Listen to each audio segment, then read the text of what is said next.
You were a tiebreaker. That's right. She was. Tiebreaker. She was. And I was over at Edie's house, which was my friend Edie, which was kitty corner from where we live, southeast.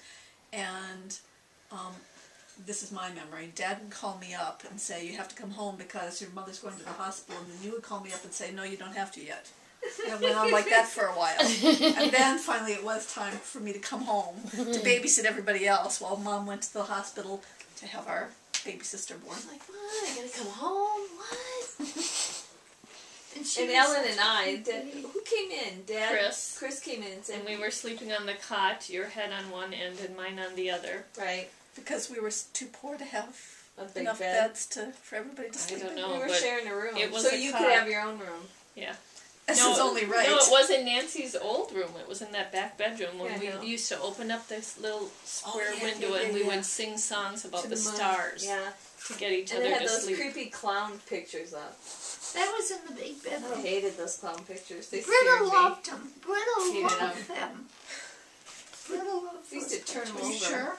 We dressed in the closet so they didn't see us. Those eyes.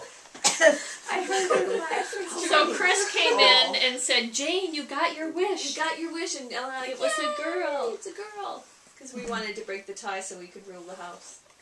Girls rule. Oh. I have to go back to 4720 Upland Crest for a moment. I never lived there.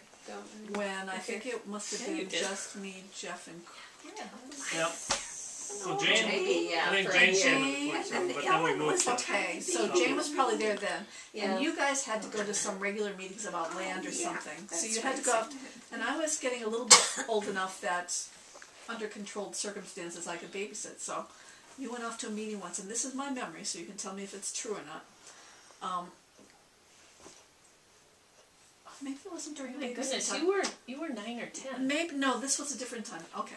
This was a different time. This was just Jeff and I. And we were in a room and it had this linoleum that had like Humpty Dumpty and, you know, that kind of stuff. On the floor? Yeah, and it was printed on the linoleum. It was blue background and very colorful. And, okay, I think I'm getting the story straight now. And Jeff and I did something so that was bad. And so the punishment was we had to go into a room. The door was closed and we couldn't come out for a certain period of time. Well, we thought we were kind of mad and we were too old for this baby business. And so what I remember is us tearing up the linoleum. I think you did. So we took matters into our own hands. We were too old for this baby linoleum and we tore it up and destroyed it. And I think we started throwing it out under the door. There you go. Yeah. Take that. Yeah.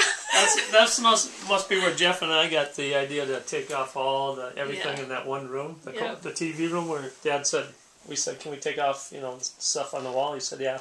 He said, "All of it?" And he goes, "Yeah." And he just meant the paper, or the what do you call it? Wallpaper. Wallpaper. And we took the wallpaper and everything off. Stayed like that for a long So what I like to time. think about that is, you know, look, that was an old house. It was probably full of lead. Just think how smart we could have been. That was our playroom. Hey, you know, David and I played in there. Right? I'm glad you said that. Now that helps me understand. Right? Just think how smart we could have been. Oh, that's too funny.